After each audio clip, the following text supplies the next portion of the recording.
800-876-4123.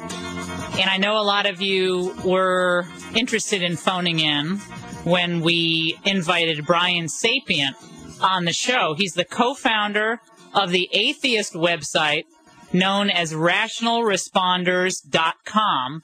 And he has started something known as now write this down, the Blasphemy Challenge, which encourages atheists to come forward and deny the existence of God on YouTube. So you can go to YouTube and deny the existence of God and be very smart, apparently. In exchange for their blasphemy, participants will be given a DVD. That's pretty good.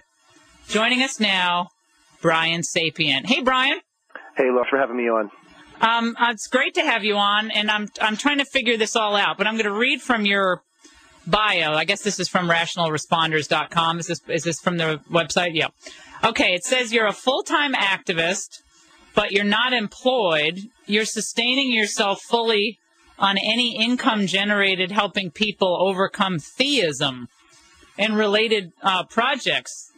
Can you really make a living at that, Brian? No, not if I didn't have loving family members that supported the cause and took care of most of the expenses. So, no, you can't make a living doing it. Not yet, at least. So what you're trying to do here is get people to put their souls on the line. Or you don't believe in a soul. So you're just to put it all on the line. What are you putting on the line, by the way, if you don't believe in a soul? Well, I think that you're showing people that you're not scared of what we are led to believe we should be scared of. And obviously we are a predominantly Christian society, and so most people are scared of Yahweh's hell, and we're showing people that we're not, and we're so unscared that we would commit ourselves to a hell that obviously we don't believe exists. What do you think informs your value system? Where does it come from? Reason and logical thought, and But where did that come from? Your brain. But where did that come from? Well, it's a biological process and evolution. And would you propose that it came from a god somehow?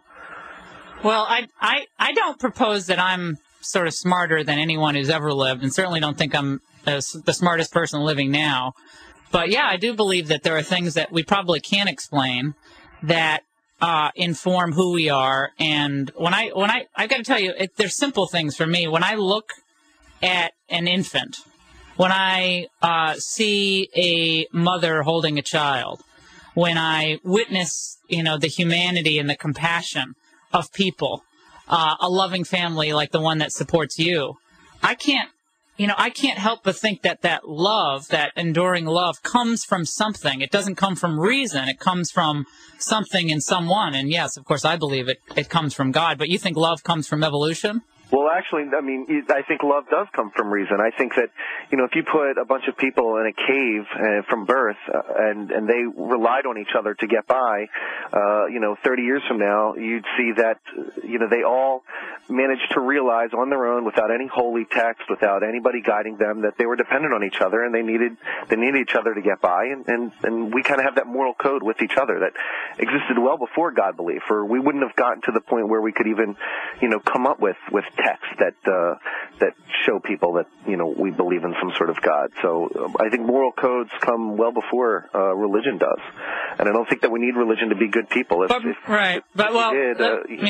atheists would be locked up. But morality, however, and we'll get into this more deeply, but morality consists of a set of commands. Morality are commands of behavior, and commands of behavior don't come out of a cave. They don't come out of situations. They come out of something deeper and greater than that.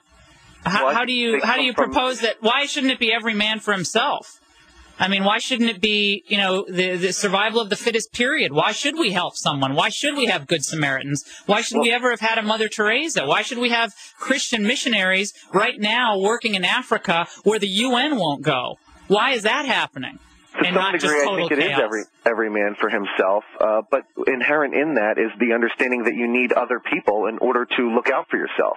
No, the missionary doesn't need other. No. You're not going to get away with that on this show. The missionary or the volunteer, the Peace Corps volunteer working in Africa doesn't need to be there. They're there for a reason. They're there for something greater than themselves. So that completely turns your point on its head, that it's just, this is how it would work out in a cave. You see what I'm saying?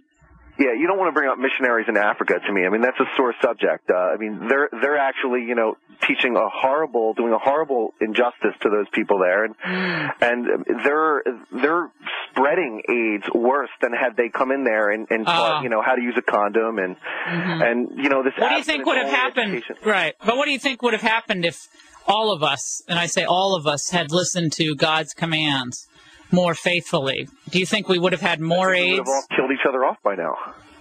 If we listened to God's commandments, love your neighbor as you love yourself, we would have killed more people. I don't get that. Well, do you remember God murdering everybody on earth?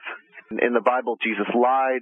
He worked on the Sabbath day. He broke commandments. He encouraged stealing. God condones and orders adultery in the Bible. He murdered over. What Bible are you reading, by the way? God also sat down with people who weren't believers. God believed that everybody could be redeemed, and Jesus believed that, and that's why He's a loving God. Because he, and I don't know if you don't read the New Testament or you don't know the New Testament. A lot of people want to ask you questions. So let's go to Bob in San Diego, KCBQ. Bob. Brian, if we could put a quantity on all knowledge and information, what percentage do you think even the smartest man would have of that? Let me just say maybe 2 or 3%, which may be generous. That being the case, how does your reasoned brain even accept the fact that you could even know if there is a God or not, and not knowing if there is one or not is actually the definition of an agnostic? Well, I am an agnostic as well as being atheist. An atheist is somebody who lacks belief in a God, and that's what I am. I also don't know for sure if a God exists, and I don't claim to know if a first cause is known, so I'm agnostic as well. I never knew you could be both, I guess. Well, that's something that doesn't, to me, that doesn't make sense. An atheist does not believe in the existence of God, but then you said you don't know if God exists, and you did this whole website to convince people to come forward and say God doesn't exist. So which is it? Well, I think you're living in a Christian-dominated world there. There's more than one God. I'm fairly certain that the Christian God doesn't exist, but it is possible that some sort of alien God or some God that I don't know about does exist. Okay. Let's go to Michael in Indianapolis. Michael, line 6. You're talking to Brian Sapient. Yes. Why do you say we evolved when all the evidence for evolution has been lies or been proven wrong? Well, I mean, that's simply, Christian propaganda. I implore you to do your own research and find out for yourself, and don't believe what you've been told by the church.